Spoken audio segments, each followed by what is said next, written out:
All right, all right. We're live from Jonesboro, Arkansas. STS Studios, STS Pod Studios.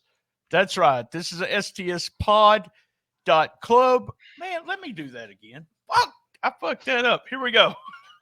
I can edit that. Man, at one time I couldn't do my catchphrase, and then I couldn't do my entrance. I hate it when I have to do something live because I know I'm like, oh But shit. I'm used to it now. I mean, this is like episode 7, whatever. What I was going to tell you something else too. This doesn't air till Monday the 29th, so Okay. let's don't talk about anything that happens on this upcoming week because I didn't see it yet. And so the 29th it airs next Monday. So nothing. Just keep everything evergreen so that we Got know it. what's going on. Okay, here we go. All right, all right. We're live from STS Studios in Jonesboro, Arkansas. This is an STS Pod Club production. I'm BT, and right over there is Matt Williams, Excalibur, ever what the hell you want to call him.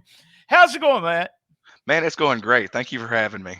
Man, I want to just tell you, I want to warn you right now. And I know we talked a little bit before we started recording.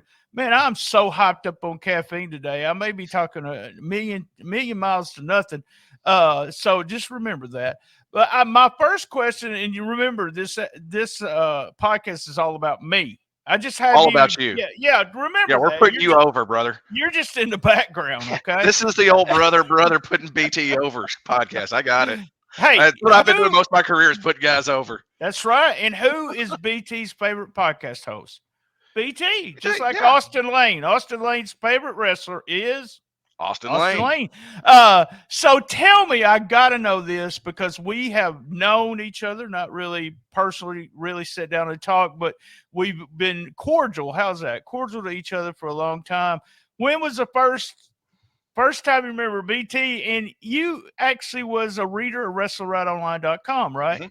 Yeah. So the first time that I remember someone turned me on to Wrestling Riot, you were just doing website, and then you would grade matches, and you had come to ASWF, and I don't remember who I had worked, but you gave me the best compliment I had ever gotten as a wrestler. Oh, cool.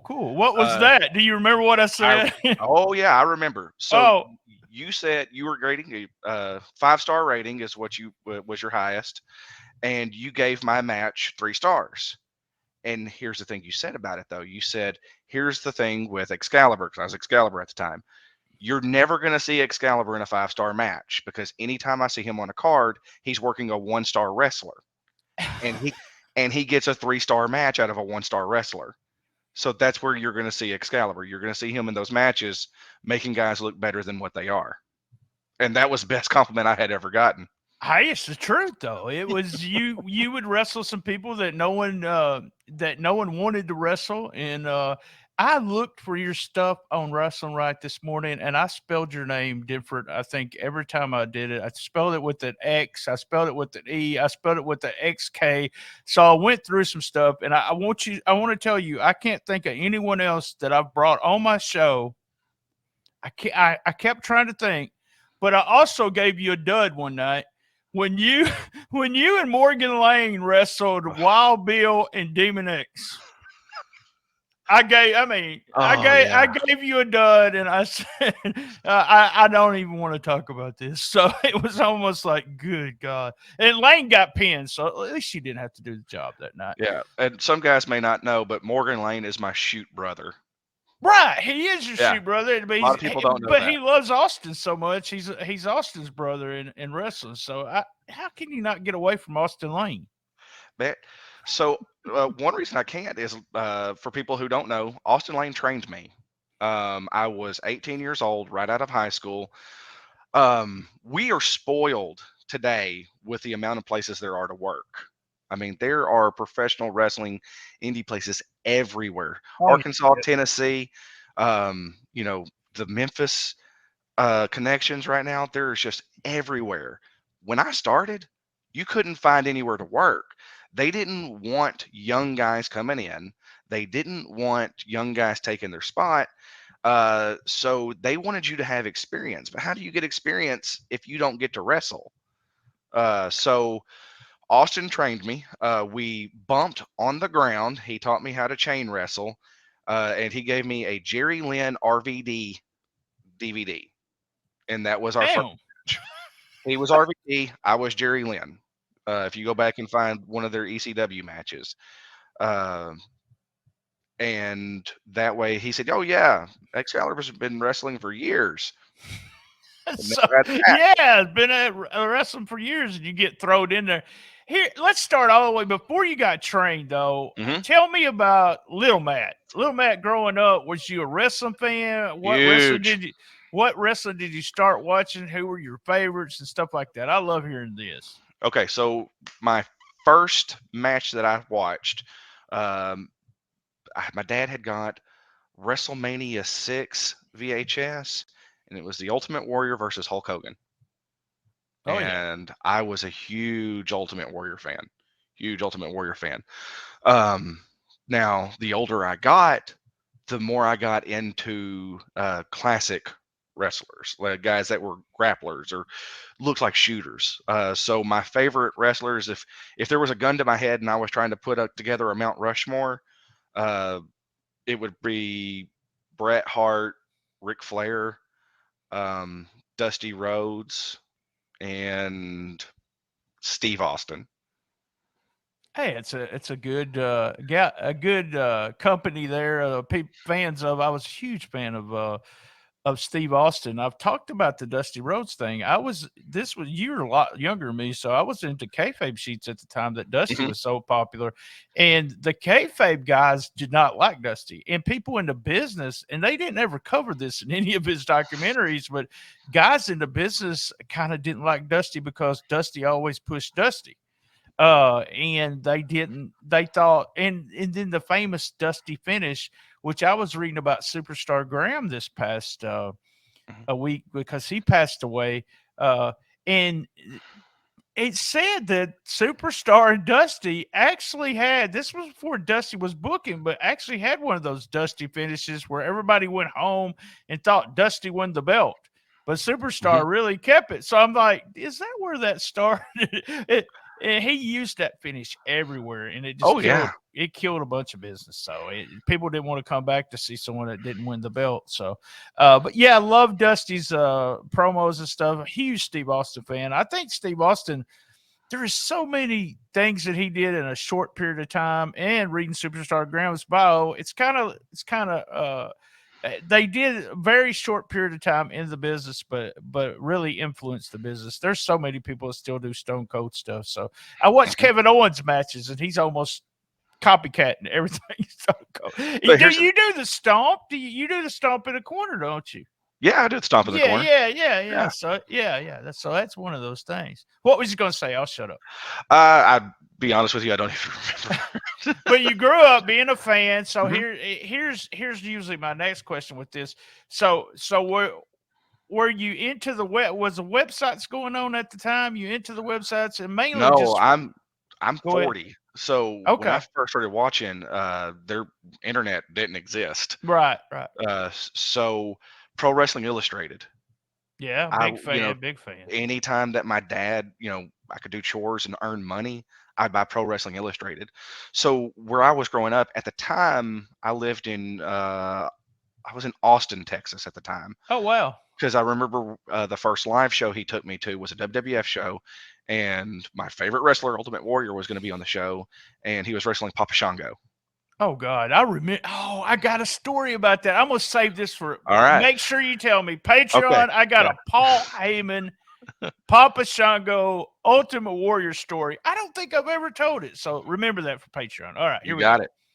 And So so that did he show up? Did Ultimate Warrior show up? Yeah, that was the Oh, first live show. cool. Yeah, they did a whole thing where the end of the match, it was a house show. It wasn't like it was a TV taping, Right. but it was a house show, and he did the thing with the skulls, and Ultimate Warrior started spitting up this green bile Right. looking stuff, I and didn't that know was they the did finish of that the at match. house shows, but that's They were cool. doing it at house shows.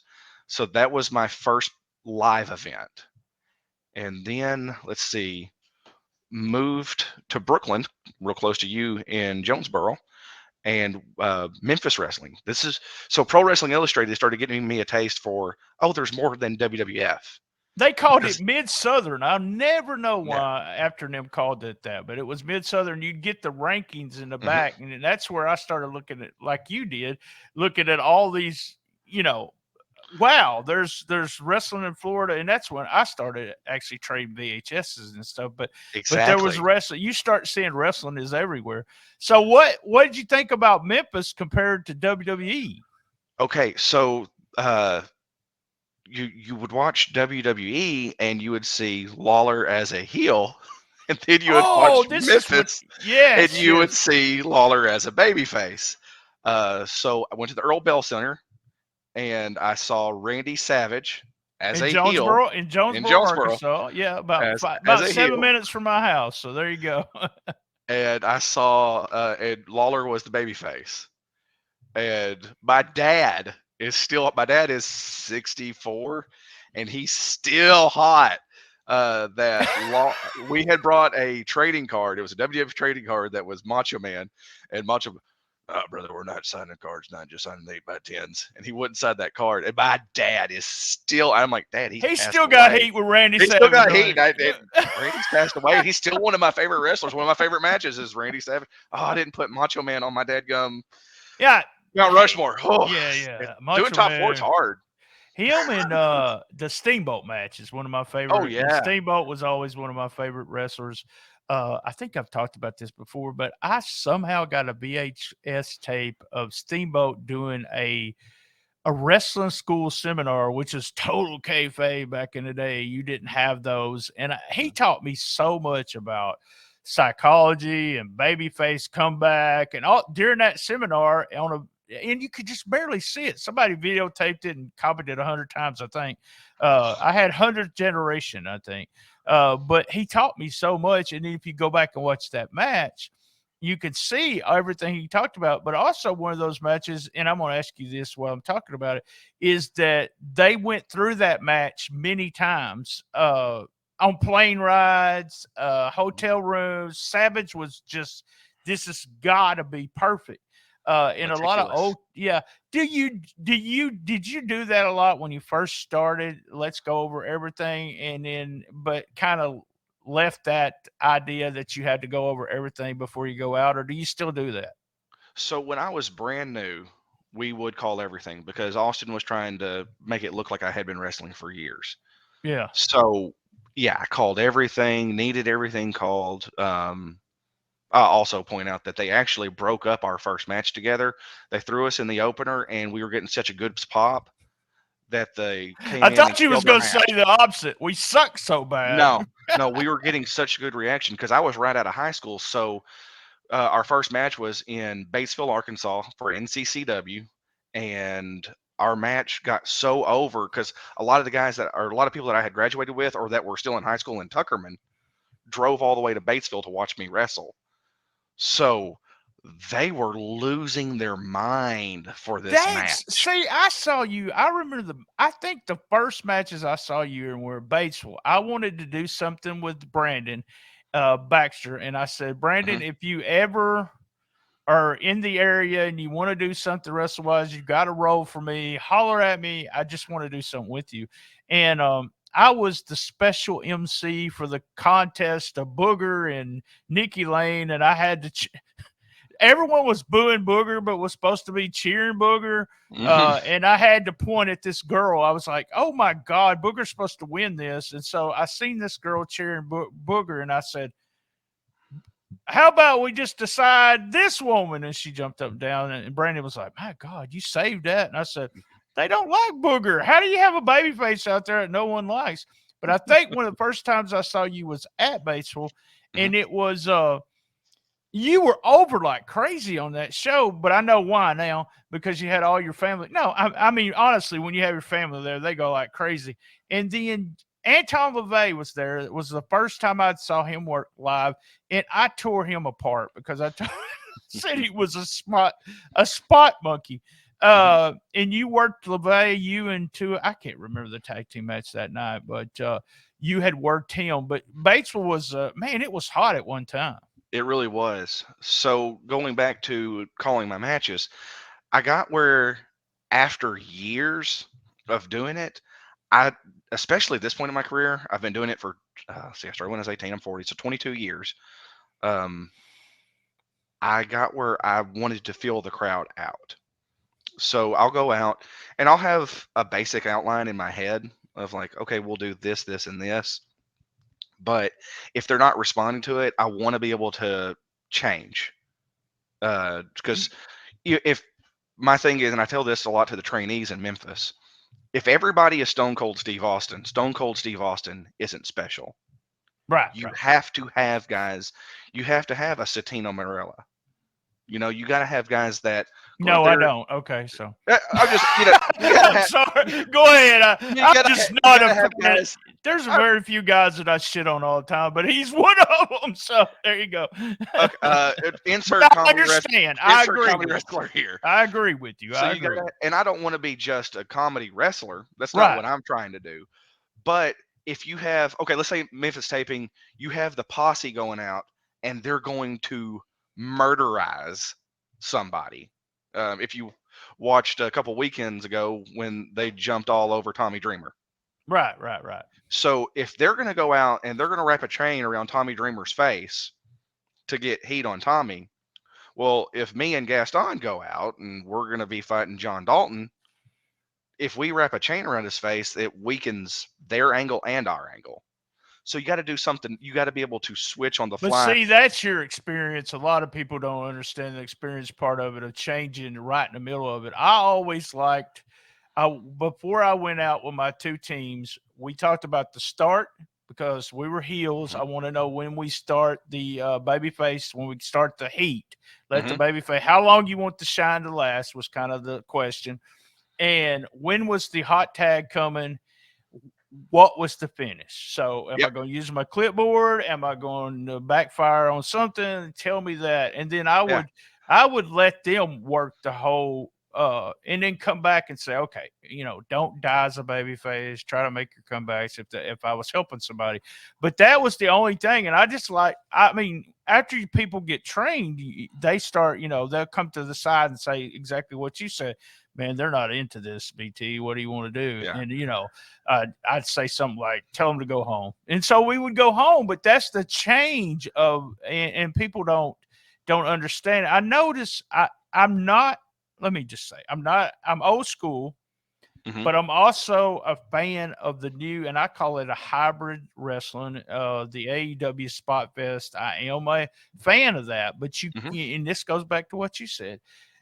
You can't have that on every match. And that's what Exactly. happens sometimes. You're just like this on AEW pay-per-view. You're like, what? Man, Yeah. I've split it up. I actually watch half of it one night when it's on and half of it the next morning so that I won't be so tired from watching it. But it's, and we'll talk about you at the school and everything, but being able to call a match or change a match. And did you watch it? We did me and Austin did your match, your bull rope match, and he Yeah. talked all about that and how y'all completely change everything and have to, but it's Yeah. being Luckily, it broke. The way the bull rope broke was fortunate, because if it would have happened the other way around, well, he'll just run away, right? So I mean, right. I mean, yeah. I was just like, oh shit. That's what my first thing was. I was like, and I was glad it was not, a guy that had only been in the business for about a year, because they would have probably shit on that one. So it's like, man, what am I going to do? What am I going to do? And that's one of my things about wrestling, that when me and Austin do those matches, but it is when I talk to any of you guys after the matches, I'll say something like, I like the match. I love the way you did the finish. And almost every time people say, well, BT, that's not exactly what we were going to do. We were going to do this, this, this, this. And I'm like, oh, crap, Yeah. My only complaint about that match is where he had me. He had the rope in my mouth and was going to, have me in the STF, and he's pulling that rope in my mouth. The camera angle on it was the middle rope was covering my face. So you couldn't see, the camera angle didn't get the fact that he had the rope in my mouth. And that's my only complaint about that match. And it was one of those things where we couldn't see where the camera was going to be. We didn't know that it was going to just line up perfectly like that. But if you could have seen, like, I had rope burn on my lips from how hard we were working that. Yeah. But we didn't get the payoff because you couldn't see it on camera. And that's uh, I mean, it's on us because we should have. Okay, we should have maybe went to the camera guy and okay, we said, want "Hey, to we're see doing this exactly where do we need spot." to be in the ring. Yeah, Yeah. You So learn from TV. Let's yeah. take a quick commercial break. When we come back, we'll talk about Memphis wrestling, and I want you to kind of bring me up to. I know where you started at, and you've been around. We'll talk about some more of the places you worked in this area, and talk about some people from this area. So we'll be back with Matt Williams here in just after the commercials. All right. Thank you to our sponsors, especially spunkalube.com. Thank you. So we're going to talk about you. You got trained, you started working. Were you always like, and we always give Austin Lane hell, and you do too. And I know he's one of your best friends, kind of thing. But were you always with him and traveling with him when you first? And did you ever take because when I saw you on TV, and I know this is one of the first things I thought. There's Excalibur. Him and Austin are friends, and they're from this area. That's the first thing I thought of. So, did you always travel with him? So our traveling crew was me, Austin Lane, and Deadly Dale. We were traveling together. We were doing a lot of the Aaron Polston shows. Right. Yeah, I remember Aaron. Yeah. So me and Dale were working as a tag team, and Austin was doing singles, and me and Dale were baby faces, and Austin was a heel. So there was a few shows, like if they didn't have someone to go work Austin, they would throw me in there as a baby face to work Austin, just because I'm guy that got trained by him. I can have the perfect Austin Lane match. So right, it I makes knew it a how to go lot out there. easier. Oh yeah. So me and Austin, we've always just had great chemistry from coming up, at the same time and him training me. Yeah, I did. That's what I talk about. I talk about NXT sometimes because you'll have a person that's just having the girls are the worst about this, but they'll have some of the best matches at NXT, and then they go to the main roster and they don't look as smooth. And somebody said, well, why don't they look as good on the main roster? I said, because they're working people they train with 24/7. It makes a lot of, and hell, that's what we used to do. I had two teams, a babyface team and a heel team, but they all trained together, and we had the matches all over the place. So we had the same matches. Sometimes we'd have a match on Friday night, Saturday night, and Sunday, and it'd be all the same match, but we could do that because we were working people. Talk about, you said that was your traveling buddies. Talk about, I pulled some stuff off of WrestlingRideOnline.com. Morgan Lane is your shoot brother, and you guys, y'all tagged as the American Degenerates. I love that name. How'd y'all come up with that? Were y'all heels at the time? No, we were actually babyface. It's wow. Weird. Yeah. So I was kind of doing a grappler, and I had a lot of red, white, and blue singlets and stuff. I had red, white, and blue boxing robes, and so I was doing almost like a Kurt Angle kind of thing, just because I liked grappling. Also, this is around the time when I was a young man. I would do a lot of high stuff off the top rope. I never was doing swantons, but I would do a leg drop off the second, and I would do an elbow drop, a Shawn Michaels style elbow drop off the top. And the older I got, the harder that was. My hip was starting to hurt. Right. I had 2 knee injuries that almost made me think that I needed to quit wrestling. So I had to adjust. It was one of the things, like I said earlier, you have to adapt. So I had to start adapting to my limitations. I couldn't do the stuff that I used to do, the young fiery baby face that was doing all the high flying stuff. So I had to learn how to wrestle. So I started doing that, and I was like, Kurt Angle was big, and so I was like, all right, I'll do some red, white, and blue stuff. Well, then they wanted to put me and Morgan together as a tag, and Morgan was more of a okay. So I am Bret Hart, and I'm not saying I'm as good as Bret Hart. I'm not as good as I Bret see Hart. what you're That's saying. not I what I'm know saying. what you're fixing to say. I know what. But Morgan ahead. was Shawn Michaels. He was a yeah. showman, and he was really good on the mic. I get credit for being good on the mic. Morgan is really good on the mic. but he was more of a Generation X kind of thing. So we just kind of merged our two gimmicks together, Oh, I see it and it now. was the I yeah, see and it what was you the did. American Degenerates. Awesome, awesome, awesome. Uh, I've got these matches that I reviewed with you in. Here's the guy's name, and you can talk about him a little bit. He got so mad at me when I returned to SWF from a report I did on him that I thought we were going to fight, and I didn't want to fight him because he would have probably whipped my ass.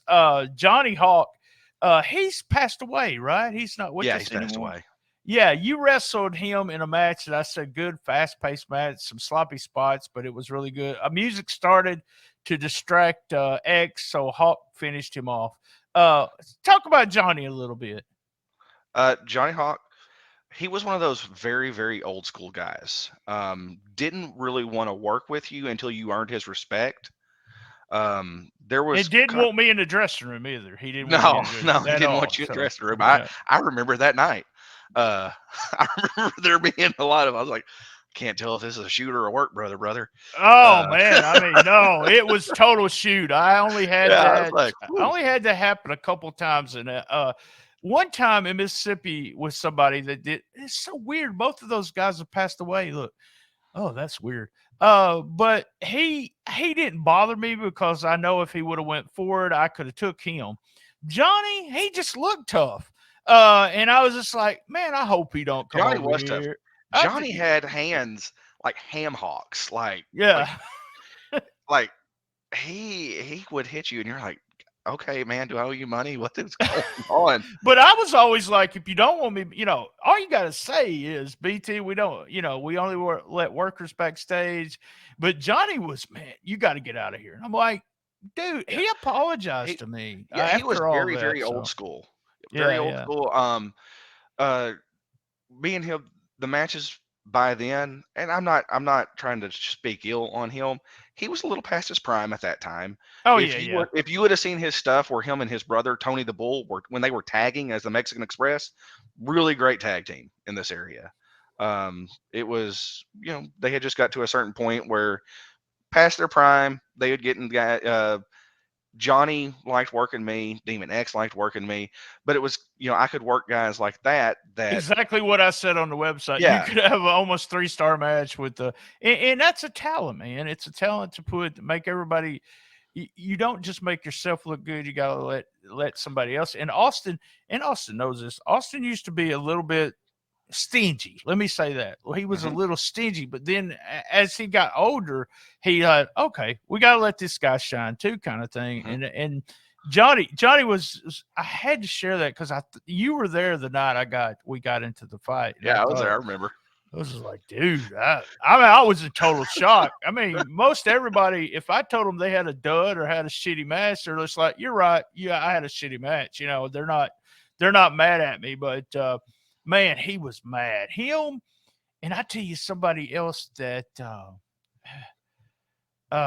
Rodney Mack got mad at me. And you talk about Really, being scared, man. Rodney's a big old dude. He brought me to the side and there wasn't nobody. So he didn't do it in front of people. And he was like, how did I not win Wrestler of the Year? I was like, Rodney, let me tell you, just up front, there was a total shoot. And by the way, my awards were a total shoot. And they voted. And I think Dustin won that year. And he says, okay, we're good. And that was it. But man, I was like, and then after that, I was at a show and I come up behind him and I ended up putting him in a wrist lock in front of all the boys and taking him almost all the way to the ground. He sold it. He said wrist lock. And I just went wrist. And the guys in the room were just like, what the fuck just happened? BT's whipping Rodney Mack's ass. So, yeah, great guy. I never become friends with the guy in Mississippi, but Johnny did talk to me a lot afterwards and apologize. So that was cool. Speaking of awards, I was told at one time that these awards were shoot. I was at an awards show at ASWF. But a few of them seem a little worked. Excalibur was hilarious in his acceptance speech, crying and saying, I'm happy to win an award that Austin Lane did not win. And that was and that was in 2008. A Yeah. fun night. That was a really fun night. Let me ask you one more old school thing, and then we'll go to what's going on now with you. But Okay. I got a result that says Scott Fury, and we both been God, I friends love with Scott Scott. forever. Yes. God, I love Scott. Man, I want to. There's another Patreon story. I can't remember what the first one was. Here we go. Scott Fury beat Excalibur. Cody Murdoch and Wild Bill helped him win. Lights went out, on and off. Eerie music started playing, and dogs were barking. So tell me what the hell that was about. Do you remember? I don't even remember. But I will tell you one of my favorite Scott Fury stories. All right, here we go. Go ahead. So Scott had done a jump. I don't remember who he had jumped, but he had done a jump, and I was one of the baby faces that were breaking it up. And I got in there, and Scott had powdered, and he was on the aisle, and I said, "All right, Scott, you made your point." And he went, "No, now I'm making a point." And he just pointed his finger at me. Now I'm making my point. And I broke in the ring. I started laughing. Man, that's the He's fun. one of those guys that dogs are barking, so I don't know. I don't even remember that one, but if he would have, Scott's one of those guys who could have went to the next level if he would have had things not go against him. Man, y'all guys, the whole crew, and I talked about Idle Bane with Ray and Scotty, Vic Vicious, that crew, and then that was kind of y'all's crew too. But honestly, y'all, there was about 4 or 5 of y'all, and shout out to your brother Morgan Lane. We'll have to bring him on here sometimes. Really good, just solid worker that wanted to have a good match and wanted everybody to look good. So that you had a good list of people. We don't know why the dogs are barking after all these years. After 22 years, there's going to be certain stories, and that's probably one of those things where like we're going to do this, and I was like, whatever, just do it. It's not worth fighting. Did you book? Were you booking ASWF during that time? Because you did book it for a while, didn't you? I did book for a while. There was times where Austin would have the book, and him and ownership would clash, and I would step in and assist book, just because some guys will book and they don't like having anyone tell them how to do it. Right. Well, I'm booking, we're doing it my way. But here's the thing. You have a promoter that is pouring money into it. And if they have a vision, you have to be able to do that vision.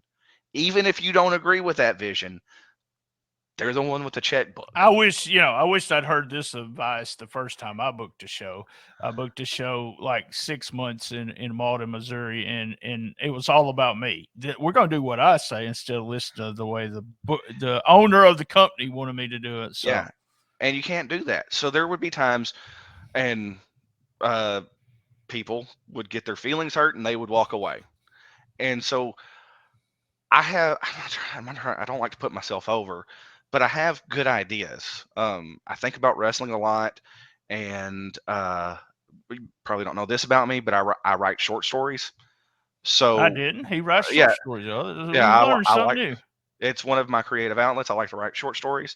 So writing wrestling angles, comes kind of second nature, especially if you know the guys and know what they're good at. So I would never say that I was like a full-time booker. I was usually there to make sure things didn't get effed up until either they talked Austin into coming back, or what you, and you have to be. There has to be. I always believe this. And there's a story about Kevin Sullivan when he was booking in WCW, where he would come up with 100 ideas, but there had to be that one guy that would say, "Okay, we're going to use these 2 ideas because everything else sucks." Yeah, because if you don't, you end up with the Yeti. Yeah. There you go. You have to have that guy that says, "Okay." And this is one of my favorite lines backstage. I really like that. That's a great idea. But what do you think about this? I like your start. And then I would go right into how you like that. And then I'm not saying most of the time, not 100%, but most of the time, my idea for the finish and everything was a little bit better than somebody else. But sometimes, it's the opposite. And they say, no, I want to do it this way. I remember you were talking about someone cracking you up. Miles Long, Trey Keller was in the ring one night. And he was trying to sell some boots. And during the whole night in the dressing room, he was like, anybody want to buy these boots? Anybody want to buy these boots? And before we went out, I said, man, Miles, shut the fuck up about them boots. I'm tired of hearing about them boots, but I was just kidding. So we get in the ring, and my guy goes face to face with Miles, and Miles takes his finger, and the crowd can't hear him. Miles takes his finger and starts pointing Paul's chest. Paul Justice, he says, I've got a pair of boots. I can sell you. And he looks over at me, and he points at me, and you shut up. I'm trying to sell those boots. But yeah, that's the fun stuff that you always have. All right, we're here for all episodes Memphis in May. So we're going to actually talk about Memphis Wrestling. Tell me how you actually Austin helped you get in, or you and Austin were together on this when you first came in. I made a joke on Twitter. Oh, really? Tell me about it. Tell me about this. Austin Lane was in a program with Kay Toomer. I had worked a few places with Kay Toomer, and I had been telling everybody forever that I thought Kay Toomer was the next guy. Yeah. That he could go to WWE, Impact, New Japan, AEW. Kay Toomer is the guy. I'm convinced by that. I agree. And I like to say that I'm one of the first people who noticed that. So Austin was in a program with KT, and they had a spot, and Toomer had hurt Austin, and I put on Twitter, because I had retired. I was done. I wasn't going to wrestle anymore. I had a bad experience at the place I was wrestling before, and I was like, man, I don't want to deal with this anymore. The politics just pisses me off. I mean, I'm coming home. I'm not happy after shows. I'm done. But I put on Twitter, I was like, hey, Austin, you need some help with that big guy, brother? That was the tweet. And Austin said, hey, I'm about to have hernia surgery. They're writing me off of TV. I talked to Dustin. We could use you as a filler until I come back. And I was like, okay. So I talked to my wife about it. And she said, as long as you think you're going to be happy, I don't want you to be unhappy. Right. If it's going to be work, I don't want you to do it. And I was like, well, I mean, I grew up watching Memphis Wrestling. I've always wanted to be a part of Memphis That was Wrestling. my question. Was it just this? Did you mark out as much as I did? Because Dustin put me on TV. He had a clip of the podcast on television. Yeah. I marked out. I was like, oh my God. I'm on Memphis Wrestling finally. So Austin's like, yeah, come on up. We'll get you plugged in. So I went up. I had worked a few shows with Dustin. I don't know if he even remembers me. I'm not that guy that goes up and talks to everybody. I kind of sit with the people that I'm comfortable with, which is probably one reason that I remember talking to Dustin about you, and he says, because I was telling him, I said, Matt is a journeyman. He's been doing this for a long time. I called you Excalibur, but he's been doing this for a long time. He goes, he was one of those Arkansas guys, and that that was your tag. You were one of those Arkansas guys. Yeah. So we knew who you were, but we didn't. We knew who you were, but we didn't know who you were. I didn't know you. I didn't know you until you came. Yeah. So also was getting rid of. So he was having hernia surgery, but they were writing him off for a shoulder injury. So I was in the crowd, and Toomer bumps Nikki, he bumps Austin, splashes Austin. I grab a chair from the crowd, and I come in, and I pop KT with that chair, and he no-sells it. Right. And then he gives me his finish, and I'm down. And I still watch that clip. It's first time on Memphis TV, and I'm like, holy shit, I was such a fat ass. Because I had retired. I wasn't working out. I was 225, and I looked awful. Hey, when you look at yourself, it's like me, back on my program too, because you start looking at yourself and saying, man, that's a big ass head on that. And it's your head. It's not everybody else's head. It's your head. So I want to tell you about working television. Everybody tells me, and I've worked television twice, but it's a total different animal.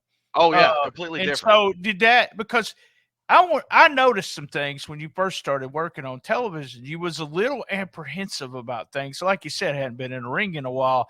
In the But ring. it's got so, but I mean, you're so relaxed now with everything you do. Well, Was it? Am I I'll in the tell you right how I got spot? relaxed. No, I don't know. I'll tell you how I got relaxed. So I was never, so I do one match with KT.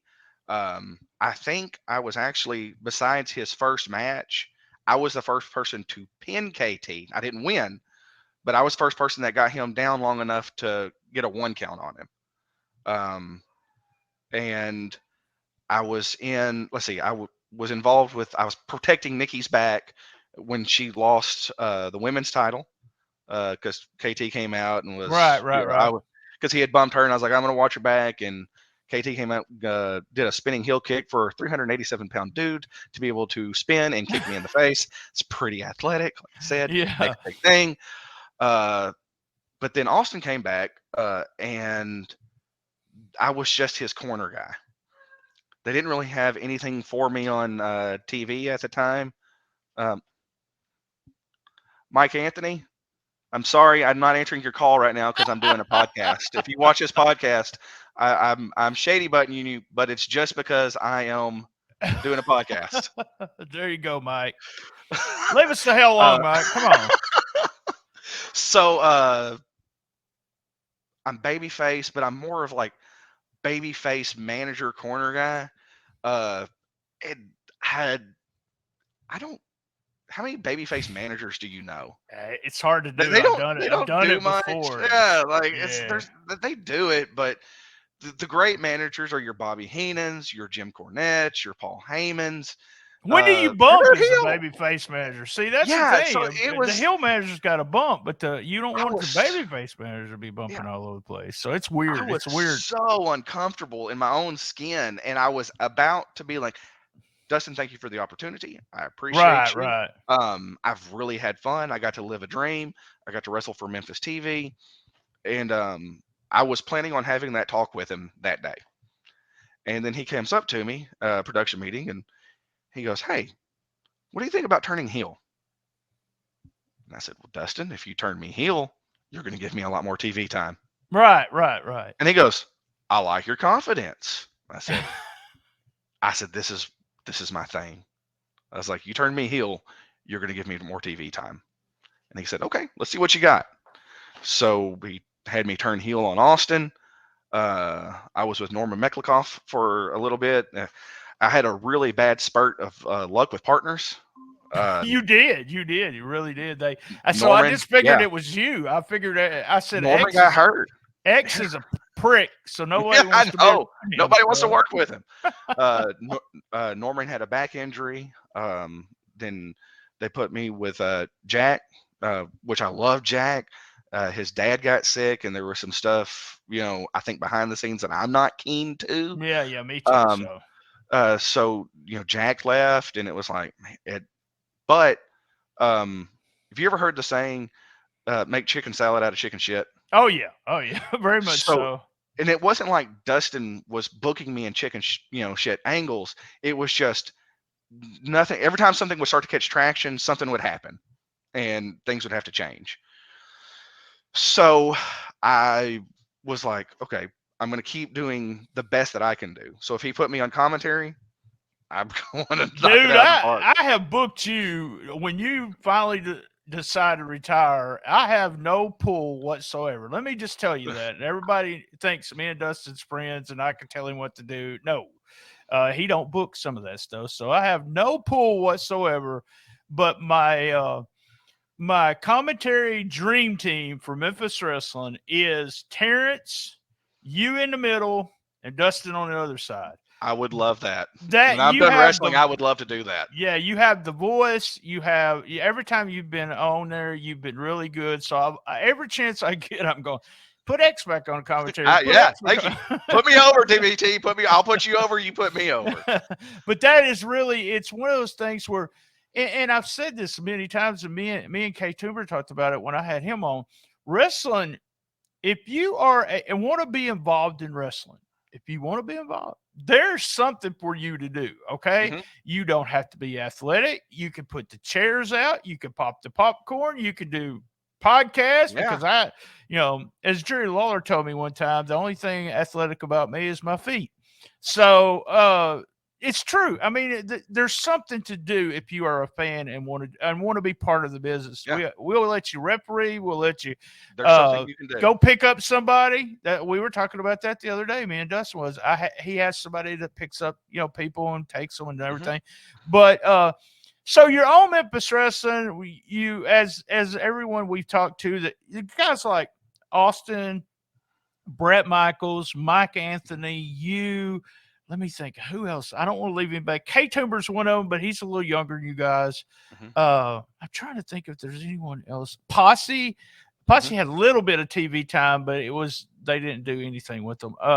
But you guys were stuck in that middle where there was Memphis Wrestling, and then it died, Hmm. and then the other incarnations or whatever you want to call it, you had that came along.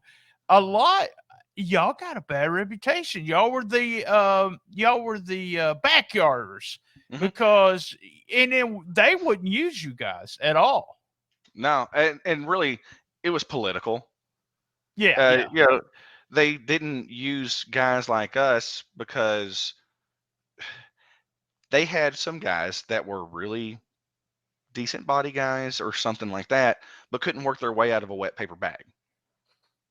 And It's true. That's what they did. And the thing about it is, we thought so we Memphis were wrestlers. blacklisted. Yeah, yeah. Y'all were considered backyard. We're not using Hmm. backyard people. Blah blah blah. But the weird thing is that a lot of the guys from those shows would work these shows, would work Tuckerman in Dresden, Tennessee, and Jackson, Tennessee. They would work the shows with the backyarders, And they but would want to work with the backyarders because they know we could make them look good. right. And then they came a stage, and I don't know if you were involved in this, but a lot of the guys in this area got on Corey. I call it Corey Macklin's version of Memphis Wrestling. You got on there. Dustin had a little bit of push as a Southern Tag Team champ, but a lot of guys just went to TV. And Corey didn't even know who the hell they were. I mean, he would mess up their names, and he would take a team like Picture Perfect. I know you know those guys, Yep. and he would job them out. They're Yeah. so good, but the reason why is exactly what you said. The stars love working them, so they would just job them out, and so nothing happened. And then Dustin comes along, and I'm just like you. I'm just like Austin, Brett. Nobody would touch me because I was the kayfabe sheet guy when I first started going backstage, taking pictures for Memphis Wrestling, putting them in Pro Wrestling Illustrated. By the way, shout out to Bill Afters. We talked about him earlier. Uh, that we that I also brought the kayfabe sheet with me, the Observer. I had it in Hmm. my hand, and I would let the wrestlers read it while I was there. But I was the kayfabe sheet guy, so there's no way in hell they're going to give me a break for anything. And Dustin, I was doing a podcast, and our conversation was, I said, man, I'm going to do a podcast on this. I already came up with the name, the Rolling Into Memphis. I'm going to do this podcast for like 12 weeks. We did that when AEW started. We did Dynamite for 12 weeks, and then we do pay-per-views. I said, if you do, we'll come back, blah, blah, blah. He goes, well, man, I'm not going to do a podcast about our show. Why don't you just, and then Rhino came on, and we did this. It was all Yeah. like, Love Rhino JB. yeah. I thought y'all were a great tag team. Thank you. Rhino was he had the total different perspective of the business that I just loved, and me and Austin talked about that. It was Austin's like, man, I don't want to offend you, but I like to hear what Rhino says because he's a mark.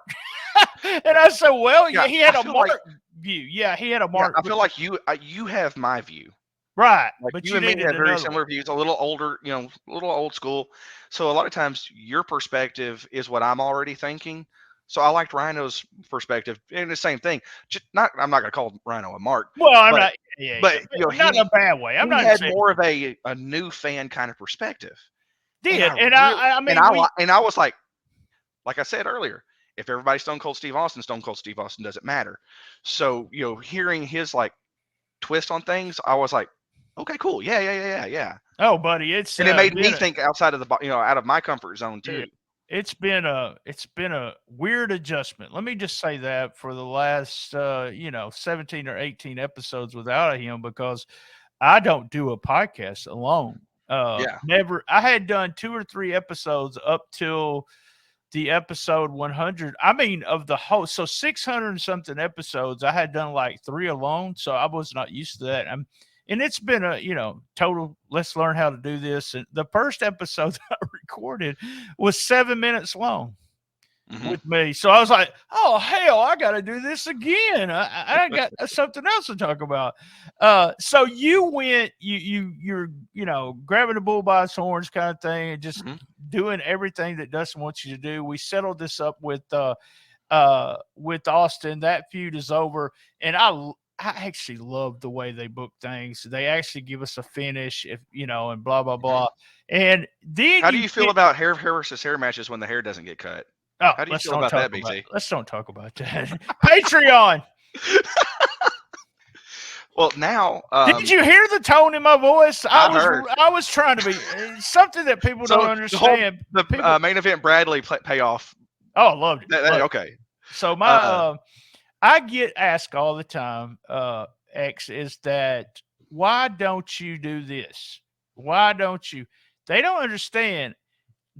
I do a podcast where I provide content to Memphis Wrestling. That doesn't mean anything. It doesn't mean I work for Memphis Wrestling. I get to claim those live views, the views on YouTube. So I provide content. So tell me, if I spent 20 minutes bitching about on his show, on Rolling Into Memphis, that I provide for Dustin, about them not cutting the hair, I said what I wanted to say, and I just went with it. And you got past it. But I did say it a couple of times. I was like, oh, I know. I watched the show. I watched the show. You heard my sly comments, huh? I heard them. It's happened before. People don't remember this, but I was actually listening to something that I had done, but we're talking about the Lawler hair match. He got a haircut that night, but a lot of people don't realize that it was just a haircut. He did not shave his head bald. No. And then he was gone. So when he came back, he had hair. It was not a complete shaving. Didn't get the payoff.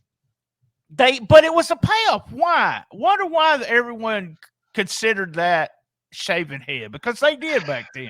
And if you talk to anyone that watched that, they'll tell you, yep, Lauder lost his hair that night. He lost his hair. And you're like, no, he really did. All right. So tell me. So I asked, and no one really told me the real story about this, but Gaston, kind of I don't know.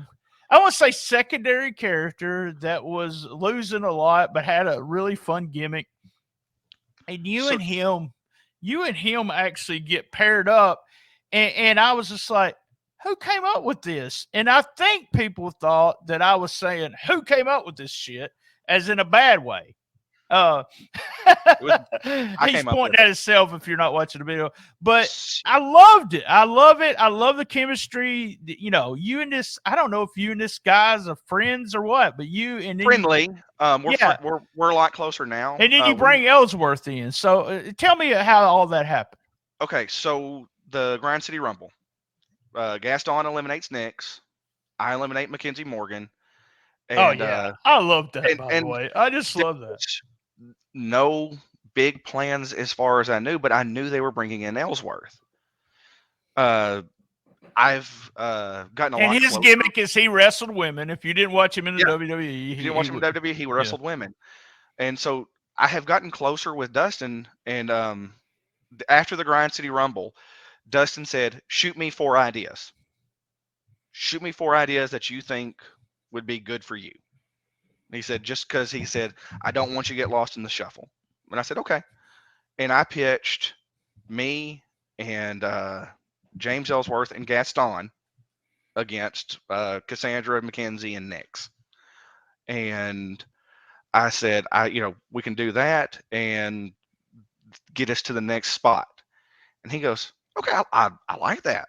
He goes, I like that. He goes, I was going to have Ellsworth do something with the girls. So, yeah. And he may have had, I'm not saying that was completely my idea. He may have had that in the back of his mind because he is the one who said, you throw out Nix, you throw out Mackenzie. So he may have had an idea and maybe was just seeing if we were willing to work with the girls or if we were going to be, I'm a manly man, I'm not going to work with the women, So he might have been feeling us out just to make sure we weren't going to take an angle and make it Hey, shitty. it goes back to what I said. You can do a lot of things in this business. If you want to be part of the business, you can give a shit angle, or not that it was a shit angle, but for instance, you can get in there and you can do it and show them that you're loyal to the product and be able to get other people over except yourself.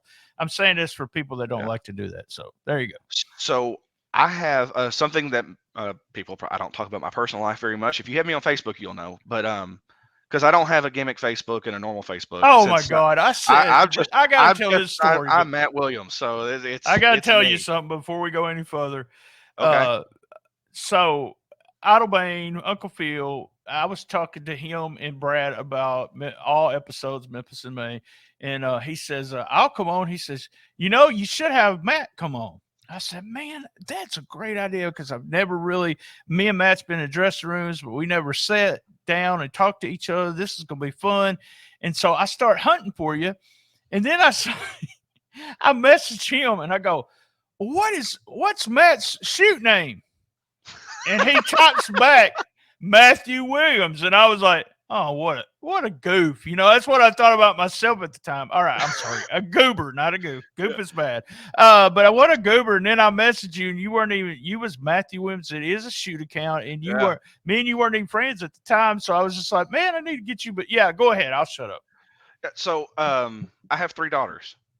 I have taken my older 2 daughters to 3 WrestleManias. Oh, wow. My oldest daughter which she's in that picture right there. That's my oldest daughter in the background. She's in college and is a little too cool for wrestling anymore. Oh, yeah. She still comes to ASWF shows because her boyfriend likes to watch wrestling. So she still has to come to some shows to watch me. But the whole point of this is I have 3 daughters, so the women's division is particularly important to me because I'll watch AEW or I'll watch WWE, and my middle daughter, who loves wrestling, will be like, man, I don't understand why, Roman Reigns gets 10 minutes for an entrance and the girls match was, bell to from entrance to bell was 7. Was 7, yeah. And so I started asking Dustin if I could help produce the girls. There you go. There's a job. There you go. I know how busy he is. And he's got different guys that help with different things, and I'm sure that he talks about it, but I'm not going to say anything about anybody without knowing that it's okay to say. But I asked if I could help produce the girls. And he said, okay, well, what do you have in mind? So this whole story that has transpired with Nix turning heel and winning the title was my idea. I love the storyline, and I'm going to tell. I'm pulling the curtain back a little bit, but we do this all the time. But we are recording this in advance. So the last thing I saw was Gaston with the suitcase. He opened it with the bright light in it. So we don't have any stuff after that. But I love the idea of where you went with it, and the idea that we could bring. Right now with Ellsworth twice, in reality, you could not bring Ellsworth ever back again and still call yourself Ellsworth until you decided you're never going to use him again. So let's change the name. Well, you can get away from him, kind of thing. But I love the group. I love the interaction with you two guys. And Ellsworth Ellsworth had a bad name in the business there after he got out of WWE, and there was nothing ever proven. And he never was charged with anything. So some of these places started using him again. And it was just silly. It was internet silliness. And he seems to be just totally into anything y'all want to do. He's good with whatever, in the first match, he takes the pin. Right. Yeah. In the first 6-man, he took the pin, they had asked if I was willing to take the pin, just in case, because he was a name. If he wasn't if he won't take the pin, would you? I don't give a crap. Yes, of course I will. I'm here to do business. And Have you noticed that though? Here's what I noticed, and I just started thinking about it because someone mentioned to me, it's great what Dreamer did. He put over the posse with the chain and everything, Mhm. and the stuff with Jerry Lynn. Um, the stars that come in at the very front of this, we're into 2 years, and at the Mhm. very front of this, we didn't see a lot of them losing. No, and that's proof that Memphis is putting up traction. We're Yep, gaining yep. traction because these stars are coming in and they don't mind to put our guys over. They don't care. Rhino said, Rhino lost to yeah, KT with yeah, a yeah, spear. yeah. KT beat Cruel. Yep. Brad had a great match with Dreamer. He didn't go over, but Dreamer made Brad look good. Didn't Brad put out Moose also? Yeah. Brad eliminated Moose from the so he did a Rumble. lot. It's kind of a different. Yes. I'm seeing a change in people and, saying Memphis is you back. You could cut this if Dustin doesn't like it. But they were actually going to have KT eliminate Moose, and Moose said, he pointed at Brad and goes, "Hey, isn't he the shitty heel?" Right. I And they're heard like, that. Yeah, I've already been told they're that. like, Yeah. And so he goes, "Have him do it." He goes, "I don't want them to boo KT, your big star, for eliminating me. Let's get heat on the heel." And so it was Moose's idea to put Brad over. That's awesome. Yeah. Brad has really got to me. He's got so much better on Otto Bain was talking about. He thought that Brad's brother Briar was the workhorse of the. You actually wore the Lethal Injection shirt. I had to say something about that. I was like, who is that? Who is that? Lethal Injection. Oh man. But I was big. I was one of the guys that was big on Brad and Briar when they came into ASWF. I seen them, like I said, I told the story. I seen them in Jonesboro on the street. They have that Main Street thing once a year, and they were wrestling. You might have been at that show, but they were wrestling. They were all over the place. But I was like, man, you could really tighten some stuff up with these guys, and they'd be real good. Mm-hmm. But man, Brad is one of those guys that's just talking about taking the bulls by the horns. This guy said, "You want to do this? Hell yeah! You want to shave your head? Hell yeah! Let's get over. Let's do it." Yeah, Brad's great. So do you have, don't tell me any spoilers because I don't do spoilers, but do you have plans, long-term plans to keep you and Gaston together, or will this all, okay, good. I love it. I am, currently, let's see, the past episode, I think, was Dalton and Mackenzie and Cassandra talking backstage. Yes, they're talking backstage. Yeah, and, so setting up tag match and then setting up a singles match. So there's more legs on this story. Awesome. I usually don't try to pitch stuff for myself. I'm especially since Dustin has been gracious enough to let me help with the women's division the way he has. So I don't know exactly where we're going. Mr. Chris talked to me a little bit about some stuff that might happen down the road, but I think me and Gaston, it's enough that I have bought matching gear. There you go. Not where I'm not wearing matching gear. Yeah. I'm not wearing trunks, but I got my same spike shorts, but I got a gold outline, and that way me and Gaston match better because I feel like the tag team's going to stick. Yeah, I mean, y'all could go for the tag belts against the babyface team at any time. It's going to be hard for you. It's going to be hard for you guys to be babyfaces, though. Let me just say. Oh no, and that's I'm naturally a heel. Yeah, me too. I never wanted to be a babyface. There's some guys that work babyface that are great babyfaces. I remember going to a show in Dresden. I walked to the dressing room, and the booker pulled me to the side. And he goes, "Look, you always bring these two teams in. I want you to manage this other team and turn to." I was a heel. He says, "We're going to turn you baby, and you'll manage the baby faces." And I'm like, "Look at me. Why am I with the pretty boys?" And they weren't too pretty, but the thing is, prettier than us though. Yeah, prettier than I was. And I wasn't going to do that. I was like, oh, come on, Matt. You're one of the pretty boys too. You wear the pink shirt. You fix your hair up every time. Oh, come on, come on. Yeah. Look at that gray in the beard. You see the gray? There you go. But yeah, I'm glad. I had to start shaving the sides of my head because it was all gray through here. That's why my hair, that's the only reason my hair is cut like this now, is because it was all going gray. I got married to a new wife about 12 years ago, and I swear I kid her about this, but this is true. I never had a gray hair in my beard until I married her, and she is the best wife ever. But man, I'm just like, what the hell happened? I got 3 daughters. I do too. I do too. Yeah, I got 3 daughters. We know what's going on. All right, we're going to leave it right there. I may have to bring you back and talk about this at the end of the year, where we went with the. I'm enjoying it. It's one of those. It's a comedy. And some guys do not like doing comedy, and some guys are horrible at comedy. So there's a difference between having somebody trying to make you, somebody's, trying to make you laugh, or you're in there.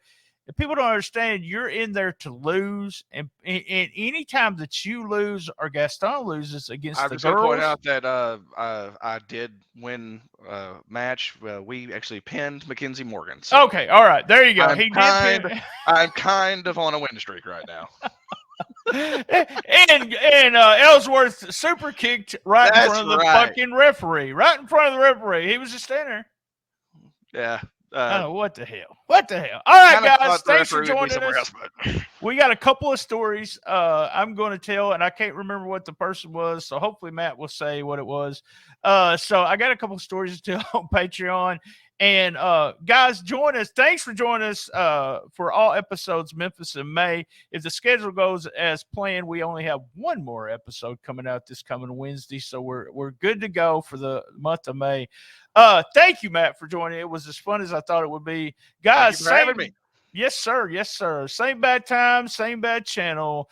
On the best little wrestling podcast that lasted over an hour in the business. Be there. And as everyone knows, and Matt, you better know this, I love my mama.